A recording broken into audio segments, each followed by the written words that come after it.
it's time for movies. We're stupid for movies. Those wacky movies. Wade! We've got a new song. No. I didn't even know that was happening. No. Wade!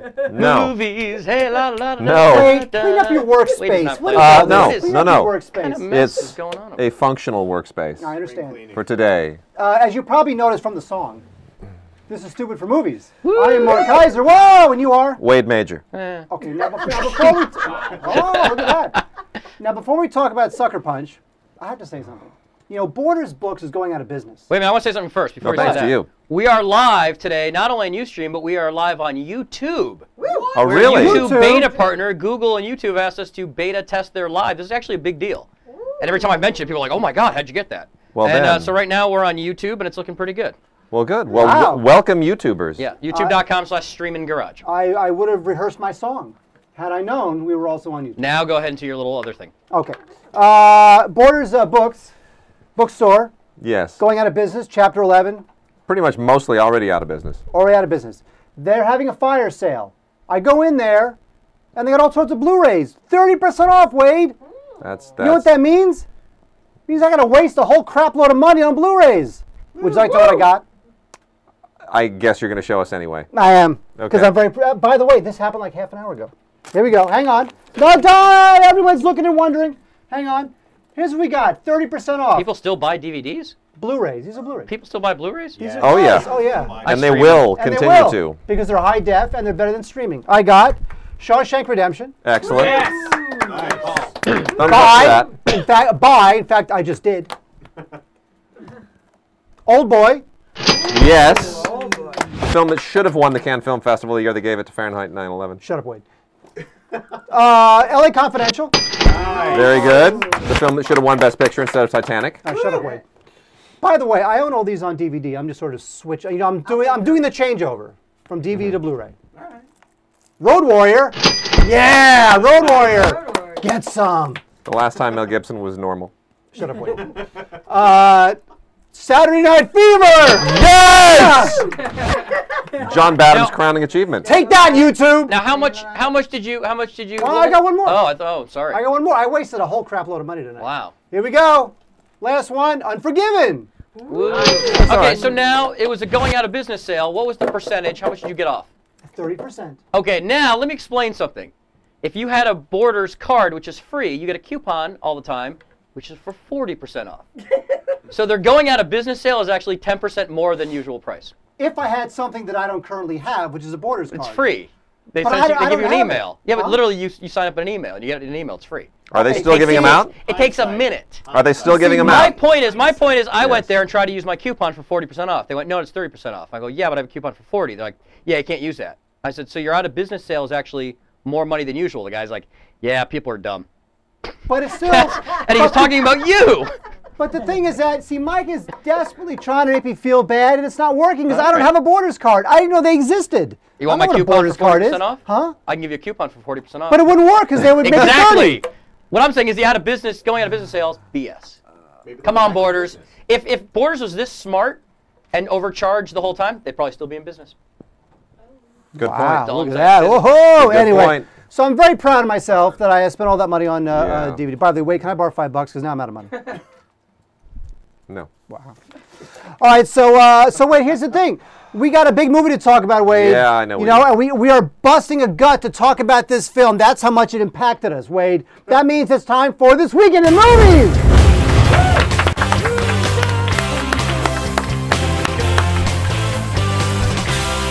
This Weekend in Movie. That's not it at all. All right, Wade, what are we talking about? Talking about Sucker Punch. Would you like me to do the intro? I would love for you to do the intro, Wade, because you have very strong feelings on Sucker Punch. Yes, I do. Sucker Punch is the new film from director Zack Snyder. That is Zack Snyder, better known as the guy who directed, well, let me say, as the guy who inflicted 300, The Owls of Ga'Hoole, that horrendously, unbelievably boring animated film from last year. What else has he inflicted on us? Watchmen he inflicted on us. Zack Snyder is the guy who basically invented, well, or popularized the slow motion turns into speed up, turns into slow motion motif that shows up in all of his movies. Timur Bekmambetov probably would like to take credit for it, but Zack Snyder has perfected that atrocious little bit of gimmickry. So here's what Sucker Punch is. It's an original film from an original idea by Zack Snyder, co-written by Zack Snyder with some guy I've never heard of who appears to be some dude buddy of his who was once some kind of an assistant on Killer Clowns. No previous credits. And so no one can take the blame for this film but Zack Snyder. The movie is basically about a collection of women who are in some kind of an asylum. And in order to escape, they have to gather up a whole bunch of certain items. So each time they attempt to gather one of those items, a certain character, known as Baby Doll, does a dance. But you never see her dance, because every time she dances, the movie segues into some kind of fantastic dream sequence. Presumably, I would guess what's going on in her head, which is that she and the other women are commandos in all kinds of fantastic, bizarre scenarios with zombies and robots and World War II planes and World War I planes and a lot of stuff thrown together in an anachronistic way that makes absolutely no sense whatsoever. And when those sequences end, you come back out of the dance and the movie gets boring again. Do we have a clip? Yes. Let's roll it. So, the first thing we need is a map to figure out where all the exits are. Second thing we need is something to start a fire with, as a distraction for when we escape. Plus, the fire should disable all the checkpoints. And the third thing is a knife, in case we run into any trouble. The cook. We can do it. Okay? And the last thing's a key. Blue wears a key around his neck. What door does it open? It's for all of them, I think. It's a master key. I'm in. So am I. Me too. All right. But I'm only doing this because you guys get caught without me, okay? And if it gets too hairy, if I say it's over, we stop. Okay. Okay. So some of the actresses you recognize there, Emily Browning, whom I've seen very, very sparsely and who's not very good, plays Baby Doll. There's also Jenna Malone, who I've never liked at all. Vanessa Hudgens, who comes from the Disney factory, don't like her at all. Abby Cornish, love her, incredibly talented, bright star, the fabulous, fabulous Jane Campion movie. I don't know why she's doing junk like this. I have some things to say about this movie, but Mark, I'm going to turn over to you first. Are you really? I'm going to let it, you know, kind of bubble up like a Japanese nuclear reactor. Too soon, Wade. Yeah, no, not too soon. Yeah, it's true. Here's what I have to say about Sucker Punch. Sucker Punch is essentially a masturbatory fantasy for 13 to 25-year-olds who do nothing but play video games and dream of Sailor Moon breaking into their bedroom and having sex with them. Why are you looking at Corey? Huh? But nothing. You can be a little older than that. Is that right? Maybe well into your 30s. Corey?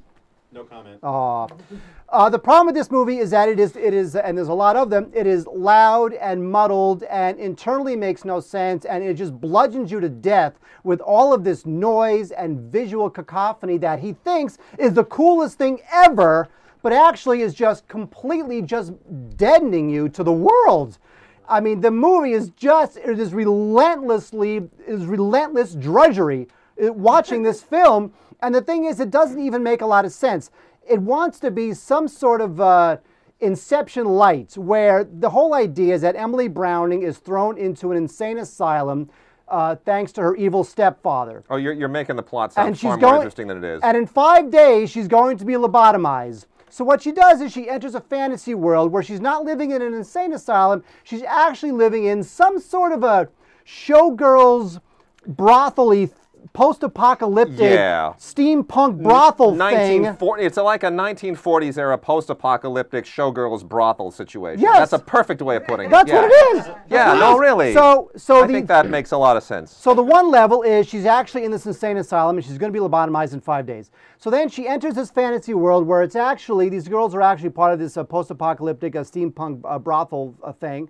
And then in this layer, that's where they concoct the plan to escape.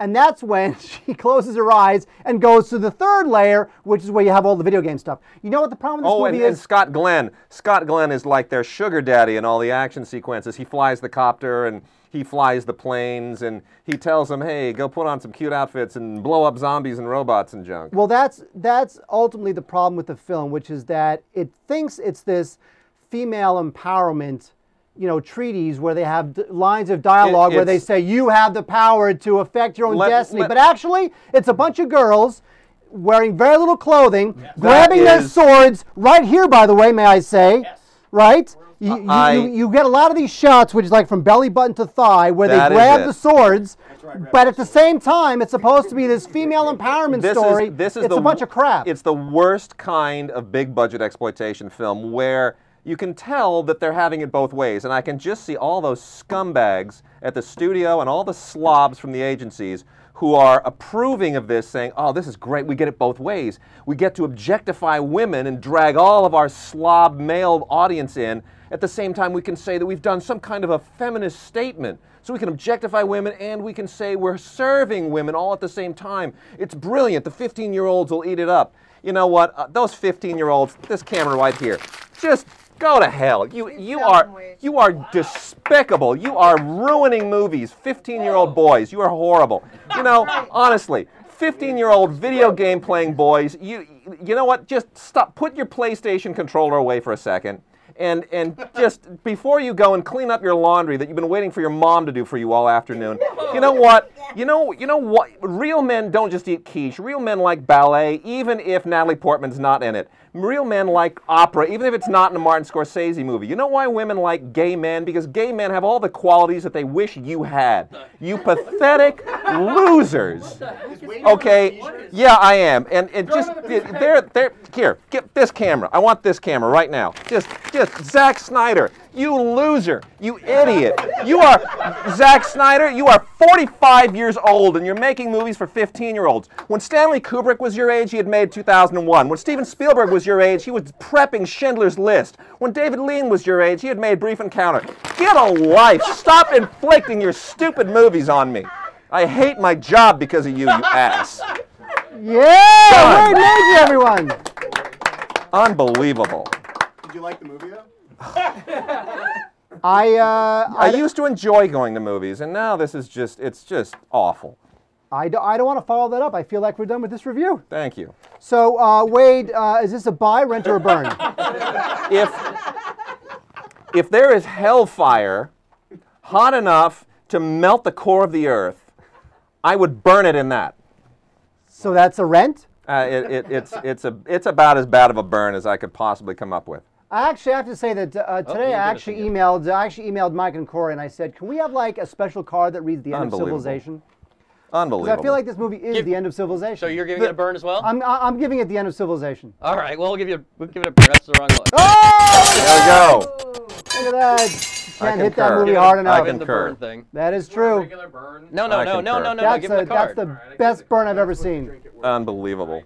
I could not agree more. This There thing you go. is a total piece of crap. You know, it's just another one of those films where you feel like you're watching somebody else play a video game, because that's really all it is. That's all it is. It's just it is a commercial for its own video game. It is. I want to ask you this. And may I say something too? Go ahead. By the way, remind me to get back to the rating, because the rating is another thing that just kills me. Don't even get me started. Okay, I'm going to start and then you go. You go. No, Mike, lead in. Write that down. I'll remember that. Here's what's happening.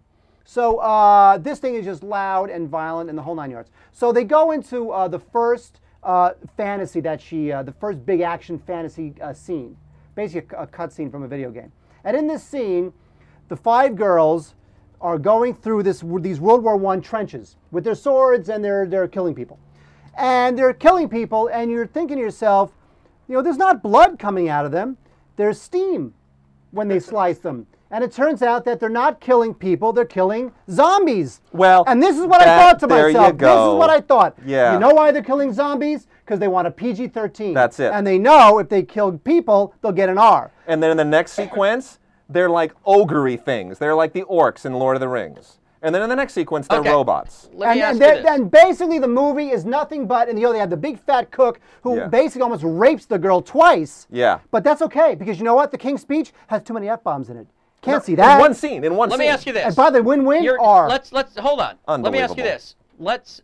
Is it just a bad movie because you're not a gamer, or will gamers also hate this movie? Because we're getting a lot of people who, when you guys hated on Last Airbender, everybody hated on But it. this isn't a game. This is a movie. You Well, know I'm what? just asking a question. Look. When I hated You on, guys are hating it when because you're I- not 15-year-old boy There was a gamers. summer a few summers ago where I wrote 3 reviews for Box Office that incurred the wrath of fanboys. Look, when I was 12 and 13, I liked movies like Close Encounters and I liked Raiders of the Lost Ark. But you know what? Those are still good movies today by adult standards because they have stories.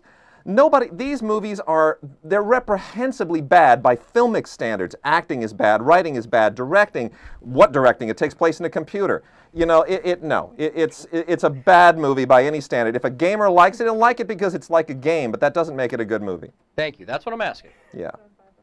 Well, we're done. I gotta say, we really ripped the crap out of that movie. The rating is reprehensible. Oh, yeah, it's no, by just the way, reprehensible. the rating. Honestly, if it's a zombie or a robot, heck, carry on. Rape a robot. Have a robot rape you graphically. Why not? It's PG-13. It's not a human. It's a robot. It's a zombie. Now they actually cut. We'll make a movie. Raped by a zombie. Now they actually. PG-13. Why not? They. You got my money. Wait is en fuego. Unbelievable. They cut a bunch of stuff out of this movie. Joan Graves, account for yourself. All right, we get it. All right. No, you know what? It really is true. Wow. It really is true.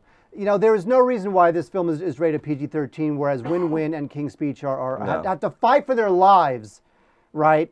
And still not get a PG-13. No. They get an R. But they're independent films. That's right. See, they don't actually pay the MPAA for the ratings that they want. The MPAA is owned by the 6 major studios, and so basically they get what they want. They get what they want. It's unbelievable. So Sucker Punch is a big, cacophonous, loud, dull, boring, confusing piece of crap that a bunch of 15-year-olds will like. But you know what? I don't really care what they like. 15-year-olds may not even like it, though. That's my question. I don't care.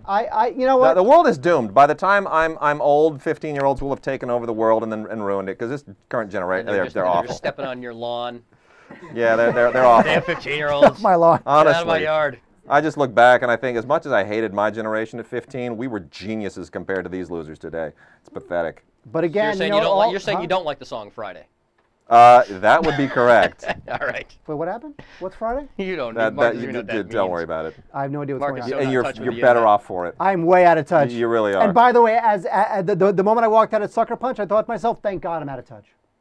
Yeah. Because really, it's the worst. So there you go, Wade. That is this weekend in Wade Ranting. Wade with a Hall of Fame rant.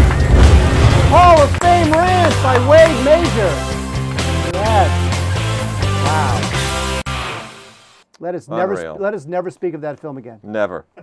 It's unbelievable. Ever again. Well, here's the thing, Wade. We want to go from the ridiculous to the sublime. Yes, we do. We want to go from Sucker Punch, which is one of the all-time worst films ever made. True.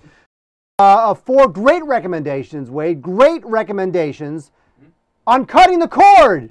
Instant gratification. Cue it up. Cue it up. I gave you like 15 seconds. Yeah. Except they're supposed to be the news day. No, I know what I got. Yeah, I am the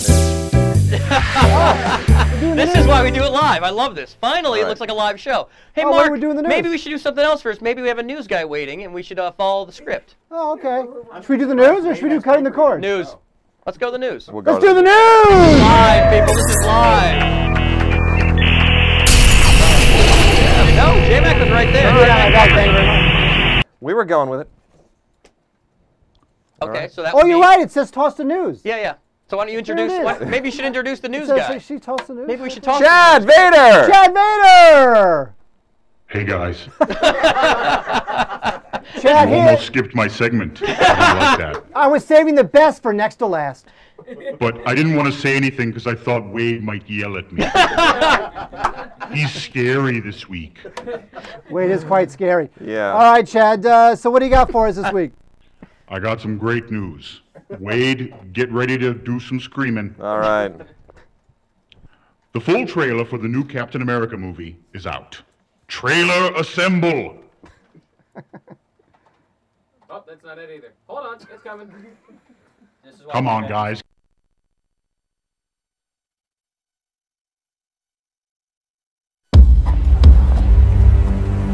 Rogers, Steven.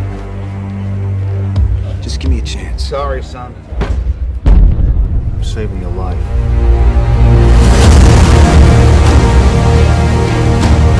General Patton has said that wars are fought with weapons, but they are won by men. You just don't know when to give up, do you? I could do this all day. Our goal is to create the greatest army in history. I should be going with you. Look, I know you don't think I can do this. This isn't a back alley, Steve. It's war. But every army begins with one man. 5 tries in 5 different cities. I can offer you a chance. He will be the first in a new breed of super soldiers. Why me? Because the weak men knows the value of strength, knows the value of power. That wasn't so bad. That was penicillin. We are going to win this war because we have the best men. Now, Mr. Stark. Nay, will personally escort Adolf Hitler to the gates of hell.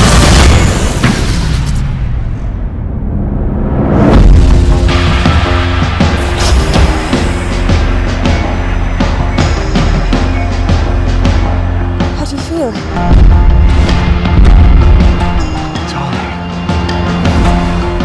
Your task won't be simple. Who the hell are you?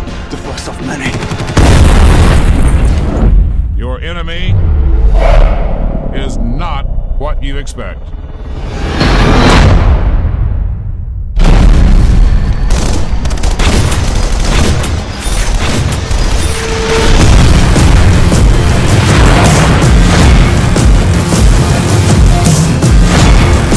I don't know if I can do this.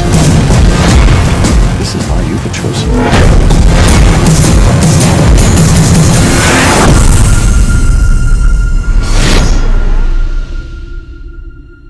What do you think? I think it works. It looks pretty good. I love any story where a skinny little wiener of a man gets turned into a large, rippling muscle boy. It's kind of what happened to yours truly back in the day. Not a morning goes by when I don't look in the bathroom mirror at my massive guns and my throbbing delts and say to myself, Chad Vader, my man, except for all the scar tissue, broken teeth, and missing ears, you are an Adonis of a man. You know, Wow. Okay. that comment aside, Yes. I have to say that the movie looks well shot, and I like the fact that they didn't spandex out Captain America. He looks like I'm hopeful about this. I mean, I'm always very splits on the comic stuff. Some of it is junk. Some of it actually works. It all depends. You got to do a script. I mean, you can't just ride the comic wave all the way to the coast. It has to have a script. I'm glad they're doing it the original story. World War II.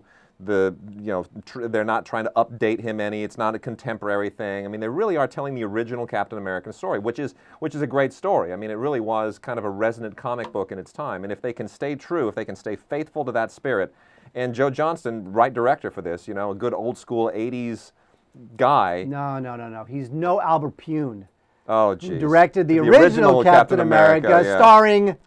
Was it Reb Brown? No, it was Matt Salinger. Because Reb Brown played Captain America, He played Captain America in a the TV pilot from the '70s. But Yeah. Matt Salinger, who was J.D. Salinger's son, really played Captain America. Oh, isn't that in a interesting? movie directed by Albert Pune. Wow. Look at that. I actually know some people who were in that Albert Pune film. But Reb Brown, I think, played Captain America in that TV pilot, which was just horrendous. That is true. He went on to play Yor, the Hunter from the Future, one of the worst films of the 1980s.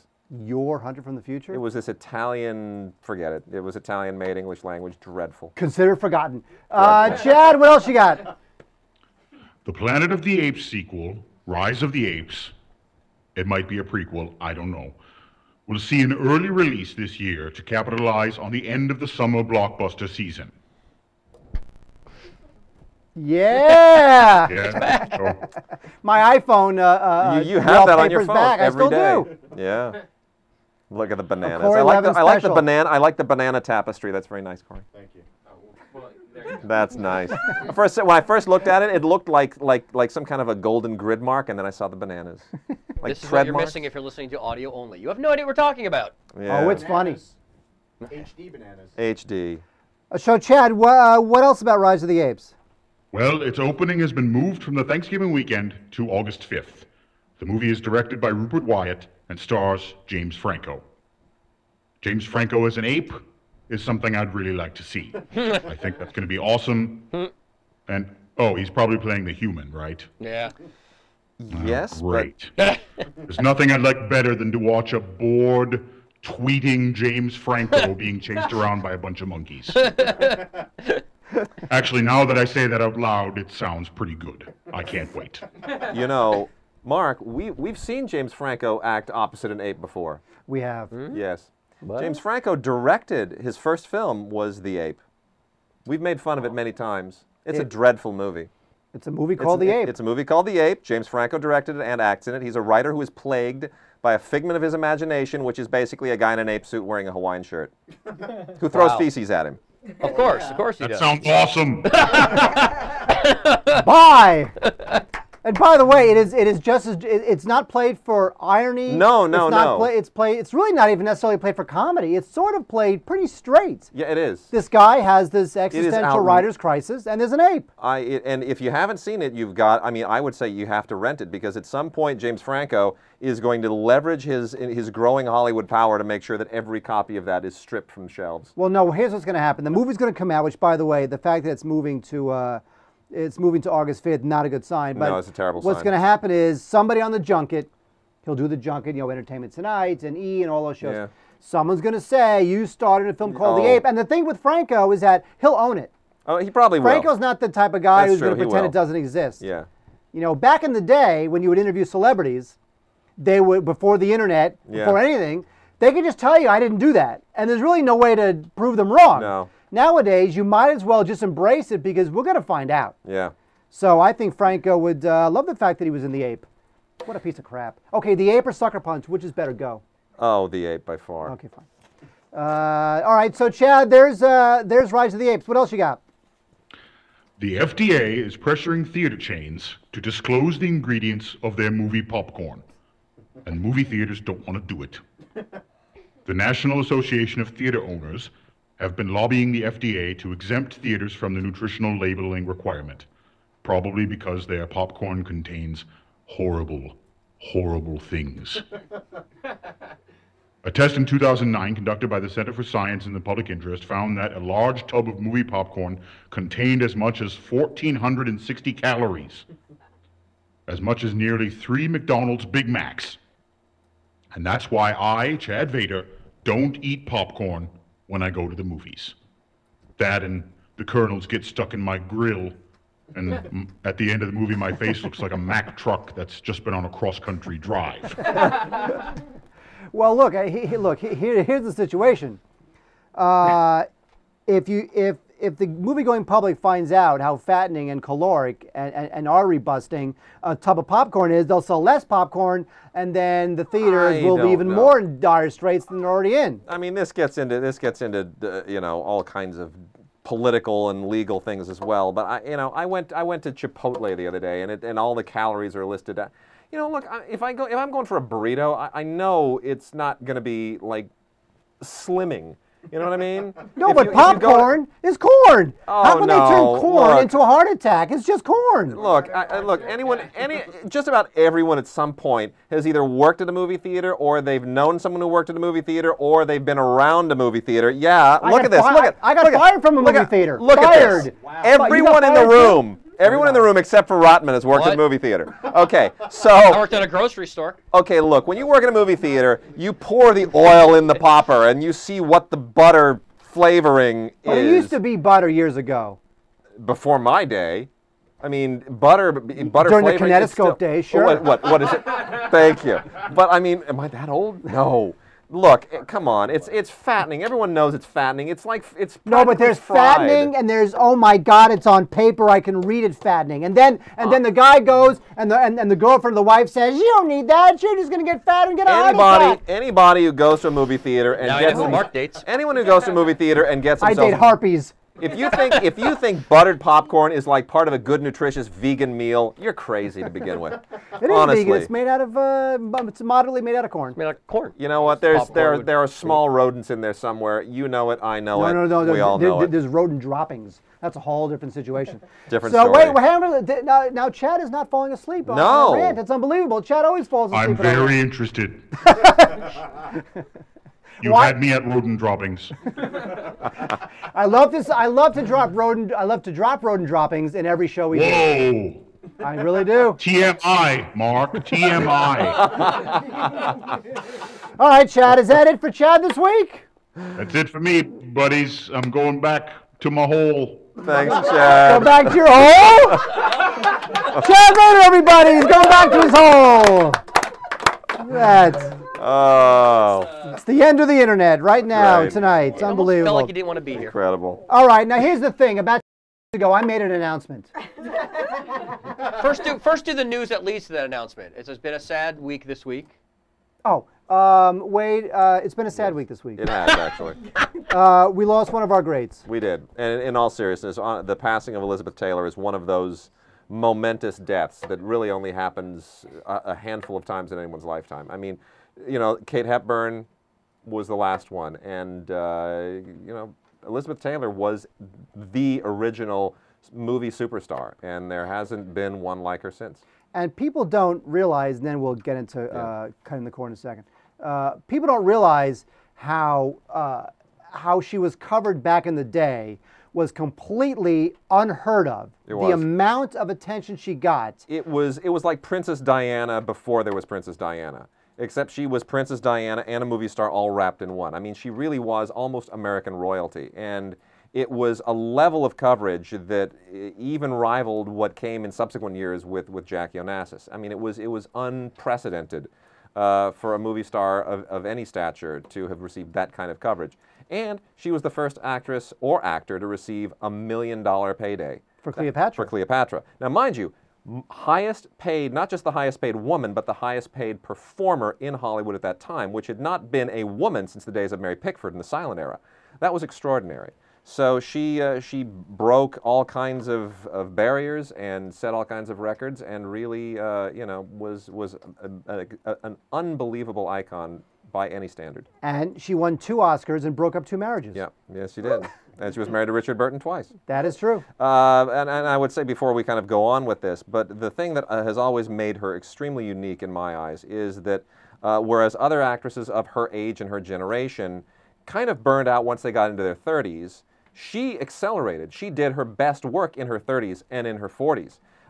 You know, she seemed to become much more comfortable as an actress as opposed to an ingenue or a star, and kind of again set a new dimension to what stars and especially women could accomplish at that stage in their careers. And we'll talk about this in a second, but Yeah. there was actually one of her most famous films. She was in her 30s playing somebody in her 50s. Exactly. And she was comfortable with that, and she was Yeah. rewarded with an Oscar for that. She was. And we'll get to it in a second with Cutting the Cord.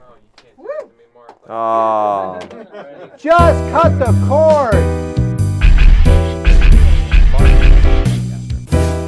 I gave you so long to have that thing queued up. Wait, look at that. Ooh, There it is. Classy. Classy. So here's little how embossed golden thing. Here's how Cutting the Cord works on a very special Cutting the Cord. Mm-hmm. We're going to recommend 4 Liz Taylor films. She did a lot of films, but these are 4 of her best. And you can get all of these on one of the various streaming services that are out there. Thus, So no you need cut to the leave the cord. house. Just You don't need cable anymore. You cut the cord. sit cut the comfortable, sit comfortably at home, and Why do I check feel out like one we're of in an these films. opera? We're like, shh. It's good. It's a reverence. Yes. Reverence or and at like a honor. Los Angeles Dodgers game. Shh, Reverence watch and the honor game. of the Everybody, deceased. I will say the first one, and we will give that a golf clap.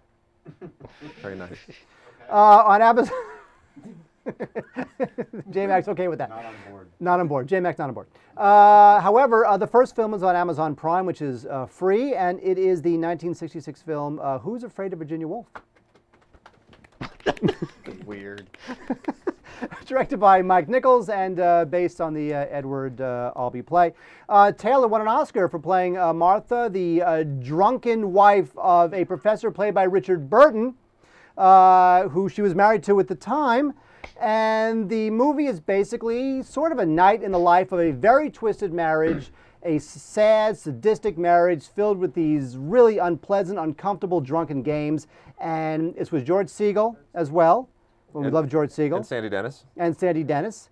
And the movie was quite unprecedented for the time. I mean, Nichols had wanted, the studio and others had wanted other actors to play the husband and wife, but because Taylor and Burton were married at the time, and their marriage was rather tempestuous, as Wade said, they were actually married twice, Nichols really fought for them to play these roles because he was hoping that the conflict in their real marriage would spill over into the film, and I think it did. And you know, Taylor gained almost 30 pounds by some accounts to play this woman who was like 20 years older than she was in real life. You know, and it's just an amazing performance. And the reason why the film holds up is that at the time, the play had a lot of controversial language, and the movie had a lot of controversial language. And at the time, Jack Valenti had just been installed as the new president of the MPAA. And the rating system was not yet in existence. No. It was about a year and a half away from being introduced. But this film, with the language, was one of the films that sort of pushed Valenti into kind of accelerating the creation of the rating system, which of course 40 years later we wind up with Sucker Punch. And oh, jeez, thank you for reminding me. Now, and another important point: the film was shot in black and white, which by that time was increasingly becoming kind of old-fashioned, old hat. Why do we have to have movies in black and white anymore? Everything they had by this time, you know, they used to have separate categories for black and white cinematography at the Oscars and color cinematography, black and white art direction, color art direction. That had gone away, so it was like black and white was being phased out, and they made the decision to tell this story in black and white, which was gutsy, and I think it makes the performance better too. It does. The movie was nominated for 13 Oscars. It is the only film up to that time to be nominated for every category it was eligible for. Yeah. It was nominated for everything. Yeah. And she won, and won a couple more. And it holds up because it is such a bitter, twisted piece of marital gamesmanship.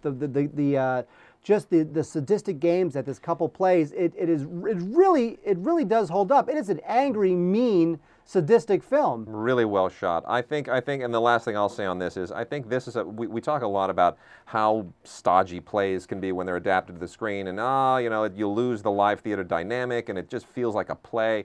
This is a perfect example of how you get inside a play and you make it cinematic. And you don't have to open it up much. It's still people basically, mostly in a house, talking. Well, the play took place all in a house. Entirely. Entirely. This move has one move. You go out. Well, you go out into the front car, yard, and you're in the car at one point. Right. Yes, you are. But it's still basically very claustrophobic and very talky. But it is also extremely cinematic. And it's this. Anyone who wants to know how do you adapt a play for the movies, this is how you do it. You do it with Absolutely. Who's Afraid of Virginia Woolf from 1966. That is my first pick. Reverend Bravo. golf clap. Wade, what is your first pick? My first pick is also a play adapted into a film. This is Tennessee Williams' Cat on a Hot Tin Roof from 1958. And this one is available on Netflix for $7.99 with a $7.99 subscription, Netflix Instant. You know, all you have to say is Elizabeth Taylor in her prime, Paul Newman in his prime, doing Tennessee Williams, directed by Richard Brooks. It's amazing. I'm not a huge Tennessee Williams fan, typically speaking. I tend to kind of have an aversion to movies about sweaty people in their underwear from the South. But this is a really thank you, Elaine. This is really an exceptional film, and it is in many respects, even though it's kind of Paul Newman's movie, Elizabeth Taylor makes it her movie, and in my opinion, she makes the Tennessee Williams material better than it really actually is. I think this is better than this has ever been on stage. This is the way to see it, and it is really an exceptional film. Might even be Richard Brooks' best film. You know, one piece of trivia about the film that people may not know is that Taylor's husband, Mike Todd, died in a plane crash during the production of the film, which delayed Taylor's arrival onto the set. And we should point out Mike Todd also, just 2 years before this, won an Oscar as producer of Around the World in 80 Days, which was the first big widescreen movie. Todd AO, the widescreen format, was something that he innovated. So, yeah. Tennessee Williams hated the movie, but what do we care? What he's guy's like a hack anyway. By the way, do you realize who was up for the who was considered for the Paul Newman role? No, tell me. Elvis. Was he really? Yes, he was. How bad would that have been? Elvis and Elizabeth Taylor. That would have been now Elvis and Juliet Prowse, but they already made that movie. That was what was that? One of those Elvis movies. I think it was Who's Afraid of Virginia Woolf. It might have been. No, but Cat on a Hudson Roof is just great. It is great. And look, I mean, the fact that Tennessee Williams did not care for the film, I think, is kind of beside the point. You know, it's a lot of time playwrights don't like the better adaptations of their own work, just because it's not theirs, because they don't have a handle on it. I mean, you know. I can see Eugene O'Neill loving The Iceman Cometh. Sure. Because you have to, because it's just 4 hours. Sure. That's it. But look, George Bernard Shaw hated the film version of Pygmalion, and had he still been alive, he would have hated My Fair Lady. Case closed. Right. So. You know what, Wade, go through a piece of paper at the camera. That's all. No, I'm done throwing. It's Zack Snyder. Took it out of me. So I'm honoring Elizabeth Taylor at the moment. All right. So we have Who's Afraid of Virginia Woolf? Cat on a Hot Tin Roof. And next we have from 1956, Giant. Giant is available from the Warner Brothers archive. Now, if you go to wbshop.com, they'll actually burn you a disc of this thing, and they will send it to you. But it's also available on Netflix and Amazon Prime, may I say. Now, the movie was directed by George Stevens, and it's this huge, sprawling epic. It's like 2 generations in the family of this Texas rancher. Rock Hudson plays Bick Benedict, who falls in love with a rancher's daughter, played by Liz Taylor. And it's a terrific film. And what people don't remember about the movie is that there's a lot of subtext in there, because in the movie there's a lot of racism against Mexican Americans, and of course the character sort of turned by the end. And you know, and also, since it spans so many years, the movie sort of starts in one place, and then by the end you see how Texas became this sort of, you know, rich oil man's playground, which it wasn't when the film started. So there's a lot of subtext there. And also, which I'm sure you're about to mention, which has nothing to do with Liz Taylor, is that it was James Dean's last film. Yes. I was also going to mention, interesting as long as we're talking about film formats, George Stevens, at this time when widescreen was taking over, again, it was sort of like with black and white in Who's Afraid of Virginia Woolf. George Stevens said, I don't care if widescreen's hot, I see this film in my head as basically a flat square frame, so he shot it 1:6:6. And that was unheard of. That was the last major Hollywood film to be shot 1:6:6. But you're talking 1956, when part of the reason why widescreen was even introduced was to get people out of their homes and stop watching television back into the theaters. But everything was widescreen at that time. I mean, it really was. 55, 56, that's when widescreen blew up huge, and Stevens resisted it. He did, and the film stars Rock Hudson, and you know, Taylor and Rock Hudson had a very close relationship. And when Rock Hudson died of AIDS, that's what sort of got Elizabeth Taylor to become an AIDS activist. So really, thanks to meeting on Giant, Liz Taylor became one of the great AIDS activists. Very true. So it's not only a great film, but it's got a kind of a great story behind it. Yep. And a great legacy in all the AIDS charity work that she did. Yes, indeed. So that is Giant from 1956. Now, Wade, you have one more, correct? I have one more. Another George Stevens film, but from an early period, 1951.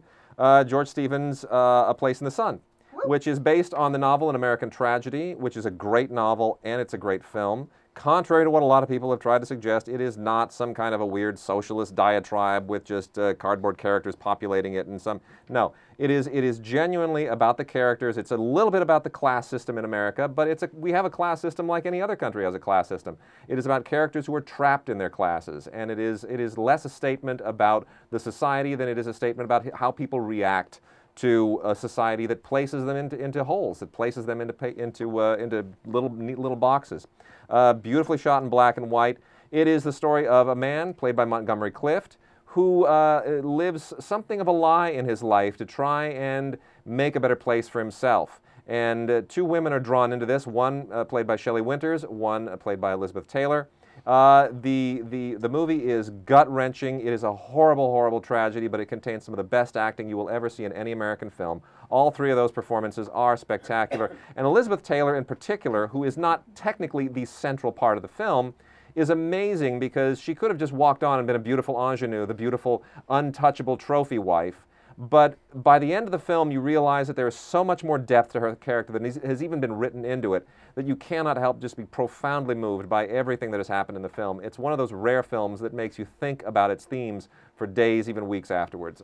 Place in the Sun, beautiful film. You know, this really was Taylor's first adult role. I mean, she was like 18 Yeah, at the time. true. I mean, Cliff was about 10 years older, but Yeah. she was like 18 at the time. Mm-hmm. And at 18 years old, you know, as an adult, I mean, she was just beautiful. She leapt off the screen. Yeah. You know, from such a young age. It's such a passionate love story. Shelley Winters is great in it. Oh, honestly, people who don't think that Shelley Winters was like a real actress, watch this. She will rip your heart out. It's a great film. Everyone, I mean, and one of the best films that George Stevens ever did.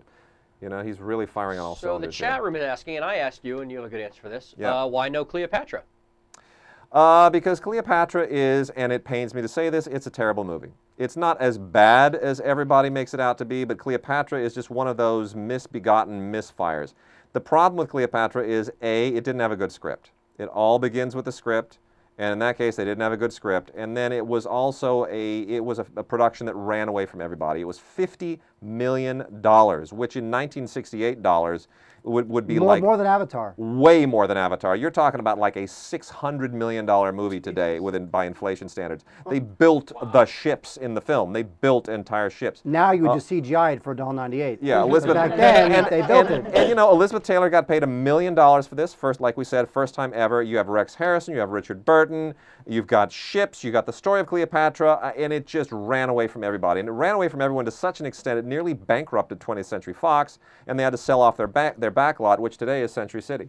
That is true. In L.A. Wow. Yeah. So the idea with Cleopatra is that even though it has a great story behind it, it's not a great film. It's not a great film. That's why we did not recommend it. But we also would like to have recommended The Taming of the Shrew, which was another Taylor-Burton collaboration, probably one of the best Shakespeare movies ever made.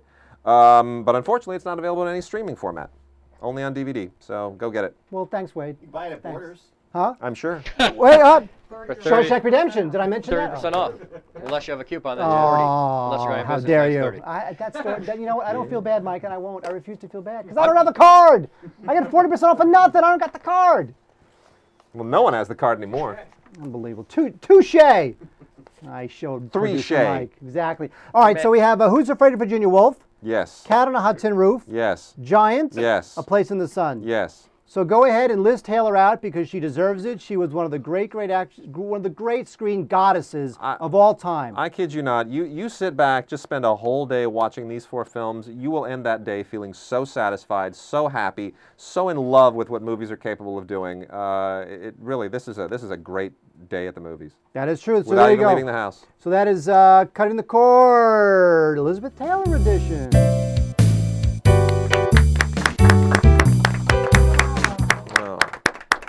A little lump in my throat. Yes. Oh, here's some water. Thank you. Now what does your script say? Hang on. Let's go for the news! No. Wait, hang on. Wait, I got it. No, don't really. Good night, everybody! No. Okay, there's no other segments to the show, so I just have to say, Parental guidance. Parental guidance, everybody! Let's do it!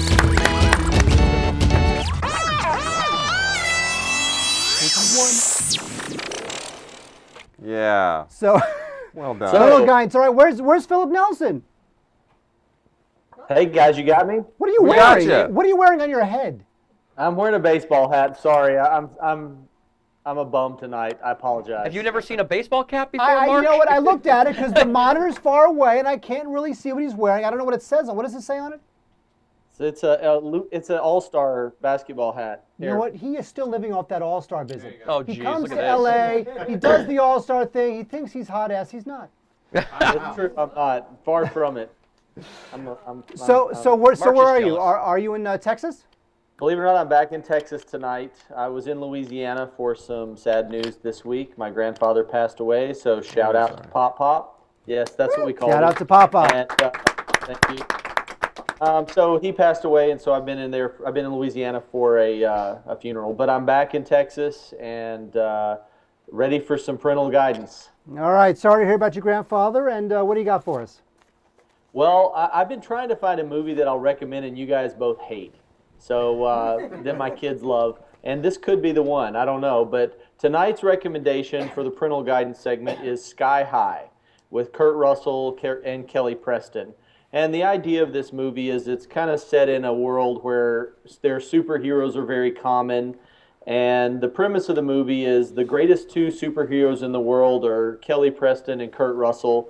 And their son is named Will Stronghold.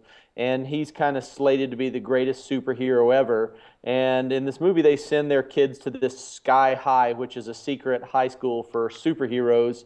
And it turns out he has no powers. And so he kind of feels like a disappointment to his dad, and he gets relegated to being a sidekick. And it's just it's a funny movie. You know, it's funny. The reason I picked this movie this week is driving back from Louisiana, my kids like to watch movies in the car. And they were watching Sky High, and I've seen it with them a few times, but my wife had never seen it. And she was actually laughing a lot. And so I figured, you know, it got her to laugh, so we got to review it. It's definitely a good family movie if she laughs at it. So what do you think? Bad choice, good choice? Well, hang on for a second. I have something to say about this. I have something to say about this. You look winded. Mark literally was over my shoulder. Well, no, I thought he was going to give the meter. I thought the whole meter thing with the 5 and the 4. Over my shoulder, curious to what the YouTube page looks like. Which looks great, by the way. Thank you, YouTube. And we got YouTube going. So he's looking over my shoulder, and then suddenly Philip goes, "What do you think?" And Mark there's like a 40-yard dash back to the chair. No. We got to see his cat-like agility. I thought you were going to do the whole the 5 and the 4. You know what? 3 and the 4. I'll take this. I'm Sky not. High. No. You know what? No, Okay. because I did something very special for this parental guidance. That's why I ran back to my seat. That and I wasn't paying attention. What I'm saying is that here's what I think of Sky High. Would you like to know what I think of Sky High, Wade? Carry on. On December 18, 2009, I wrote a print review for the magazine I write for of Sky High. So here is what I think of Sky High because I wrote this. You ready? Mm-hmm. Sky High's level of satire and overall cleverness is low. As it turns out, however, the movie's primary superpower is not humor, but charm and likability. Great powers it wields with great responsibility. Sky High is not quite what it could have been, but its positive attributes manage to overcome the villainous forces of boredom and lameness. Turns out, I kind of liked it. What do you think of that? I like your review. So I'll segue from that into my rankings because as we do here on Parental Guidance, we try to give parents, you know, the various rankings in different areas for the movie and let them make the choice whether it's something they want to watch with their children. And one of the most important things about a parental guidance movie is it can't be a kid's movie. It needs to be enjoyable for the adults too. And as I mentioned, we were all laughing pretty hard. I was driving, so I wasn't watching, but as far as you know, I wasn't watching. But so anyway, let's go back to the rankings. So and you were texting me at the same time category, on a scale from 1 to 5, we're going to give it a 4 because this is a superhero movie. Lots of fighting, lots of action, villains and good guys battling it out, and it's a lot of fun. In the romance category, it's funny. I gave it a 3 on a scale from 1 to 5. And tonight when I was going over the rankings with my son, he wanted to proof them for me. And he was like, "Dad, I would give it much higher than 3 because this movie was pretty much all about kissing." So, but I'm sticking with the 3, even though Noel thinks it should be definitely a 4 because there was way too much kissing in this movie. It makes me proud of him. You know, he's looking for action, not the romance at 12 years old. So in the language category, I'm going to give it a 2, and it really didn't have any really bad words, but it had a few 3-letter and 5-letter words. No 4 letters though. You know, 1 is really no bad language, and there's a few little things that some parents may find questionable, but most people won't even notice them. In the peril category, I'm going to give it a 3, which is right in the middle. There is a lot of, times where the sky high is this rock school floating in the sky, and it's crashing to the earth. So I could have given it a little higher peril rating, but everything is kind of done in a little bit of a humorous way, so it's not terrifying to the kids, and it's more just fun. And so I'm going to give it a 3 in peril. And for adult enjoyment, I'm going to give it a 4 because, as I said, my wife, who does not like action, does not really like kids' movies for the most part, actually was laughing a lot at this movie. There was a lot of good humor in it. And it was a lot of fun. So Sky High is our choice for this week, and hope you guys enjoy it. I would like to encourage people, if you have comments on the parental guidance selections, I would like to hear if you agree or disagree, or you know, if your children were appalled and terrified for the rest of their life because of one of my suggestions. I would like to know. But I do appreciate you guys watching this segment. It's a lot of fun. Philip Nelson, thank you we very go. much. And you know, look, the movie really is cute. You know, in the film, all the kids are separated. They're either heroes or jocks. Yeah.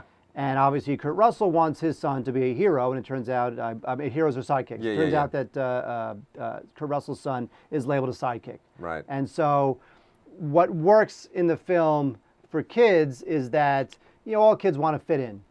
No kid wants to be a sidekick. They all want to be a hero in their own story. So that they kind of get into that a little bit, and I think it's kind of nice. I obviously a movie like Kick-Ass, not for kids.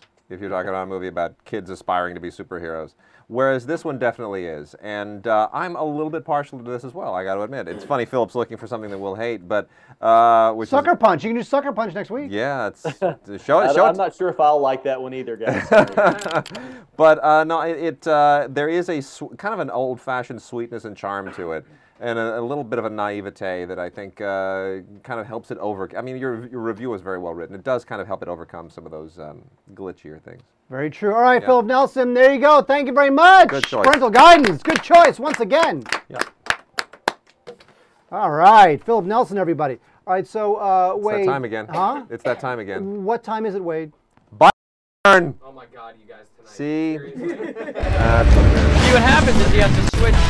We have a switcher plus this switcher, and then he's got to put it back to me, and it's a whole little component to composite cable thing, and then he's got. Give away all secrets. Oh, that's a trade secret. Sorry. You know, who's in front of the camera? Who looks stupid when this crap happens? J-Mac. Wade. Well, I look fine. Wade looks stupid. you would look stupid, except you hear J-Mac in the background going, "Oh God, hold on, wait, sorry guys, hold on." So it's on him. Exactly. Oh my God, humiliation is spread evenly here on the big show. It is. All right, so it's time for Buy, Rent, to Burn, which means Mike is gonna pepper us with movie titles. Yes. Movie titles that we got off our Facebook page. You go to our facebook.com/stupidformovies. Also add facebook.com/streaminggarage. Please like us there as well. But Stupid for Movies page, I put this up pretty much on Wednesday. Give us your Buy, Rent, or Burns, name a DVD, and then whoever has the most likes, I will read to Mark and Wade, and they will tell you if you should buy it, rent it, or burn it. They have never seen this list, and here we go. Ready? Shawshank Redemption. Matt Wright, with 11 likes on our Facebook page, wants to know about The Infidel. Oh, is that the comedy? That's about the the comedy. That's the terrorist comedy. Can I say something?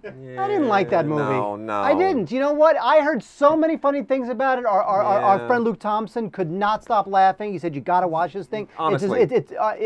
He was saying, hang on, because I know where you're going.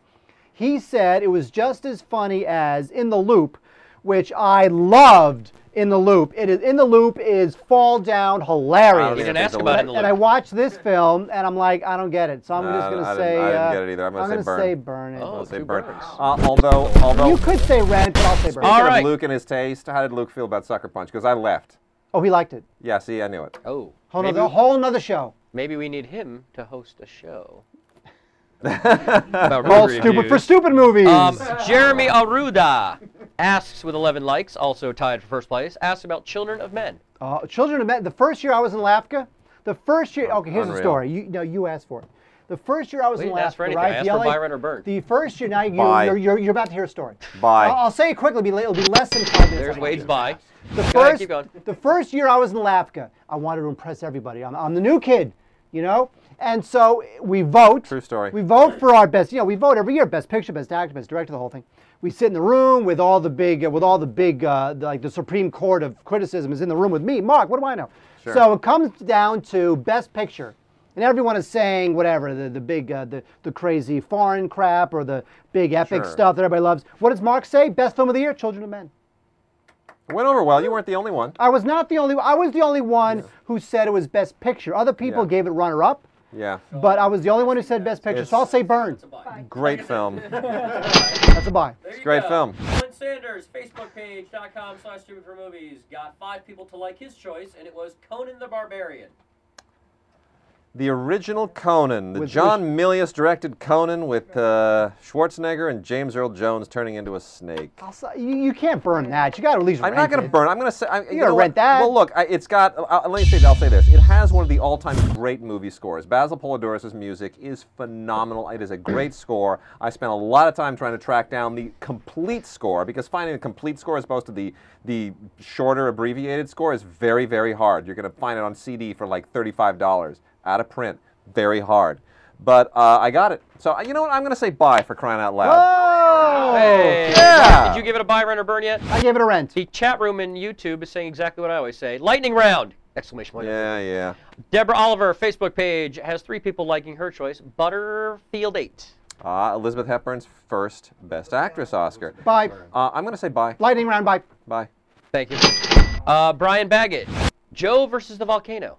Oh, you know what? I like that movie. I love that movie. Bye. Look, I'll say rent. It's not amazing, but it is unfairly maligned. Wade gives it a buy. It's unfairly maligned because John Patrick Shanley won an Oscar Lightning for Moonstruck. round. No, you can talk a little bit. Oh, no, we can talk. Shanley won an Oscar. Remember, I'm always interested in Wade's stories.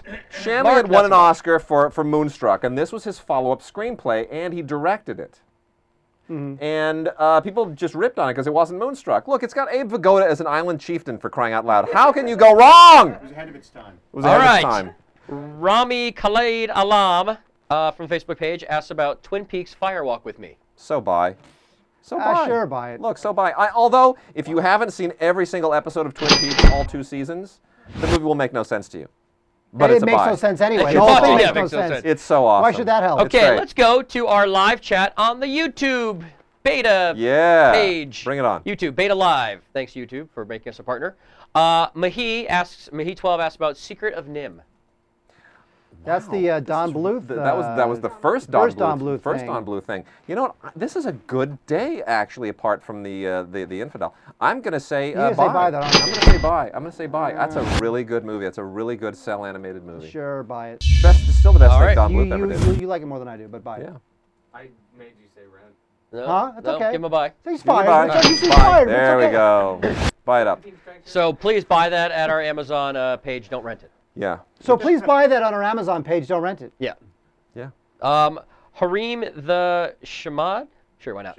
Shamed? Oh, the Shamed. I see. Okay. Well, I thought it was. I can't read Corey's writing. Sorry. The Burbs. Is that the Tom Hanks It's another thing? Tom Hanks I believe thing. it's Tom Hanks. Yeah. Was that Joe Dante who directed that? Yeah, I think it was. I think Joe Dante directed that. You know, well-intentioned, interesting idea, badly executed. I'm going to say Rant. Oh, wait. Yeah, I'm going to say Rant, just because it's got a few things that might kind of work. Tom Hanks did a bunch of those like Money Pit, The Burbs, some of those marginal comedies before he became really kind of famous. Well, like The Money Pit would be burned if not for that famous Tom Hanks laugh, which makes it a buy.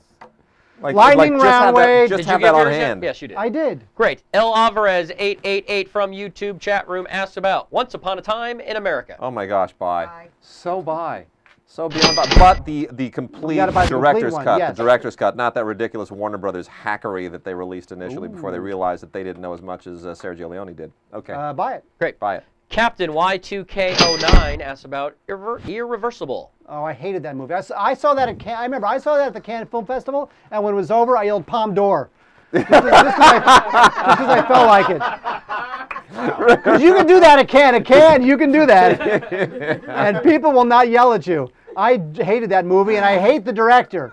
Gaspar Noé is just Gaspar dreadful. Noé. He's another one who inflicts things on us. You know what? He's like the Zack Snyder of foreign art films. He really is. He's just horrible, dreadful, burn. Awful, burn. So is it a really bad burn?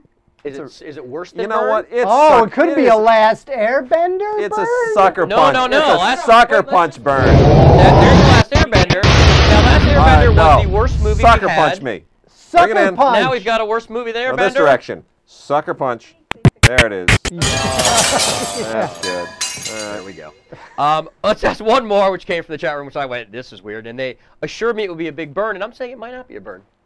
Gambit242 asks about Caligula. Well, you know, right. It's more about the story Right. behind the movie and what the movie Exactly. is and represents and what it includes than it is. You know, it is. Here's the thing. I mean, really quickly, the story of that is that they actually made what was almost sort of a real movie, which for Tinto Brass is saying something. The director, Tinto Brass, was basically this Italian director whose movies are nothing but half-naked Italian women walking around in garter belts. And that's it. And just lots of lingering shots of bare butts. And there's all these silly, soft-core, soft-focus movies with no plot. They're just dreadful. But suddenly Bob Guccione, who produced it, who of course is the Penthouse guy, he went and shot all this hardcore stuff that they then cut into the movie, which made it an X-rated porn film. So I would say if you can see the original Tinto Brass cut without all the Guccione stuff, which is available, but make sure that you can see that, it's an interesting film, not a terribly good film. So I'm going to say Rent with a big asterisk. Rent. I knew it wouldn't be a burn. Well, because there's bare butts. All right. Yeah. And that's it. There it is. Burn, Wayne. That was like we bought it, we rented it, we burned it. Did not work. Bravo. Unbelievable. All right, so before we say goodbye, let it play out. There we go. I was. What have we learned? Drugs. That, Sucker Punch. We have learned basically that from the heyday of Katharine Hepburn, from the heyday of Elizabeth Taylor to now, we are in a period of filmic de-evolution. That when you go from A Place in the Sun in 1951 to Sucker Punch in 2011, that is 60 years of total and incredible deterioration. Because drugs. They didn't care so much about their quarterly profits. No, they didn't. They cared about just telling a good story, giving you good acting, connecting the passion of an artist with the passion of an audience, and people loved movies. And now it's a whole different beast, and we're worse off for it. Well, Wade, on that promising note, we'll see you next time.